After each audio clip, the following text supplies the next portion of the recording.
In this episode,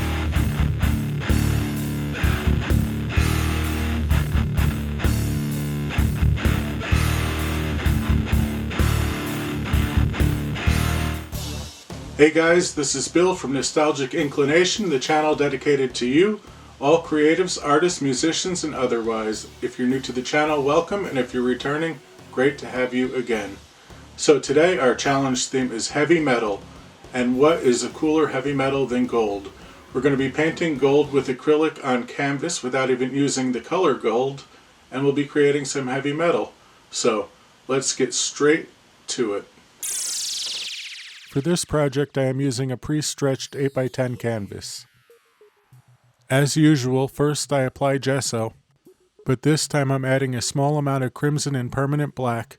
This will give our canvas a gray-pink tone, ultimately making it easier to work with, as you'll see.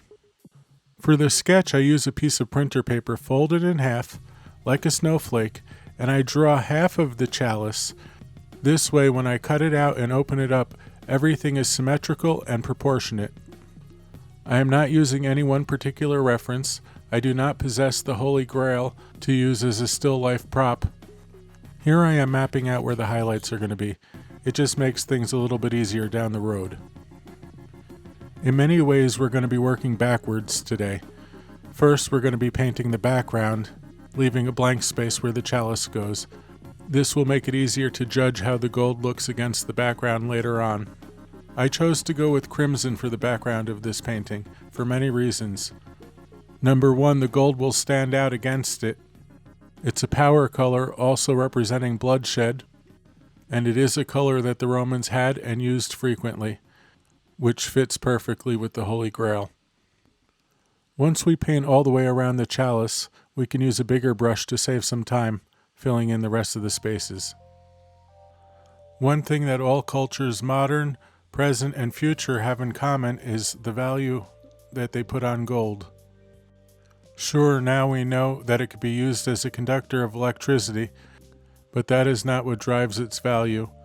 It's something else, something that we just cannot put our finger on. Maybe it's just the luster or the way it looks. Gold does not tarnish like silver, so even if this grail was buried for 2,000 years and then uncovered, it should shine like the sun in the Sahara. Here I'm painting the edges of the canvas. This is something I always do, but I figured why not do it while I have the paint on the palette? One less thing to do later. For the surface that the chalice is sitting on, we're going to do a piece of marble, something that would be found with the Holy Grail in a cave, labyrinth, or sarcophagus. We start with titanium white, painting the entire area.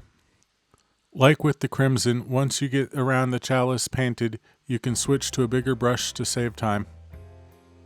One of the benefits in toning the canvas like we did is we can distinguish where we've painted white. Initially I was considering a wood grain, but I thought wood would not be enough of a contrast between the gold and the surface. The marble does just the trick. The centerpiece is the chalice, of course, so the background should serve it, not the other way around. Again, remembering to paint my edges while I have paint on the palette. And then while the paint is still wet, I'm going to take some permanent black with my small brush and paint in some veins for the marbling effect. Acrylic dries quick, so it's best to keep things moving. Now when we're painting our veins with the acrylic black, we gotta think fractally. There are no straight lines in nature. We put the black down over the white, but we're going to mute out all the sharp edges, leaving just a few for accent. But again, we gotta keep moving quick, or otherwise the paint will dry before we have the chance to blend it out. Some areas become more gray, some areas more white.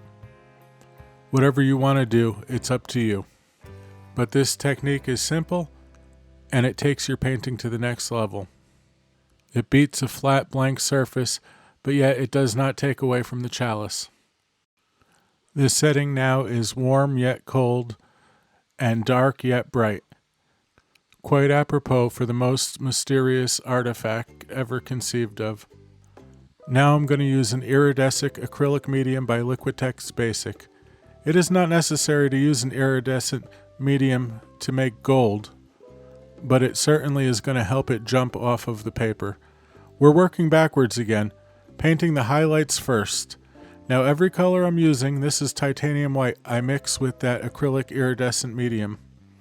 Now I'm using yellow medium with the acrylic medium, and I'm going to paint around the highlights. We're going to build out backwards, and you got to trust the process.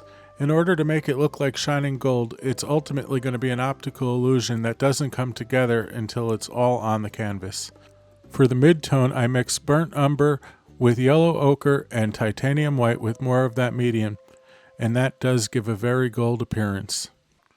Adding more burnt umber to that mix, we get our darkest value for the shadow areas. Just fill in what is left to be painted, and we will quickly hit everything again, going highlight to dark one more time. Using the dark tone to outline the chalice, things really start to pop off the canvas.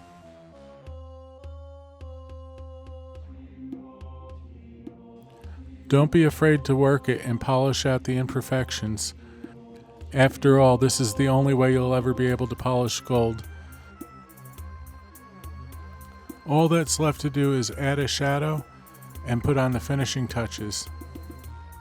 We already determined the direction of the light when we applied the highlights. Let the picture guide you. It's like Frankenstein. You may have created it, but now it's driving you. I challenge any of you viewers who are looking to get into painting, this is a perfect first painting.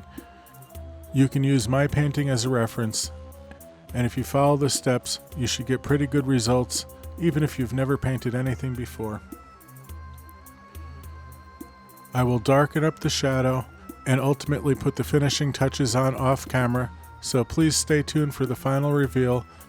We have a brief but fun heavy metal music segment in store now. So buckle up, here we go. Now for the music section. So I'm going to begin by sequencing drums and bass. I use native instruments, and I use the Contact library for the drums, and I use the Scarby pre-bass for the bass. Heavy metal is very complex, often played in odd timing, and with fast triple picking and palm muting and pinch harmonics. Heavy metal players are among the most skilled musicians. I am keeping things simple as usual, working in a 4/4 time signature over 128 beats per minute. I am employing palm muting and triple picking to give me that heavy metal sound. Also, I would like to note I am in drop D tuning. All that means is I drop my low E string down a full step to a D. This allows me to hit the deeper register, and there are a lot of great one-finger power chords when in drop D. This B section is in half time, and it is called a breakdown. If at a concert, beware of mosh pits.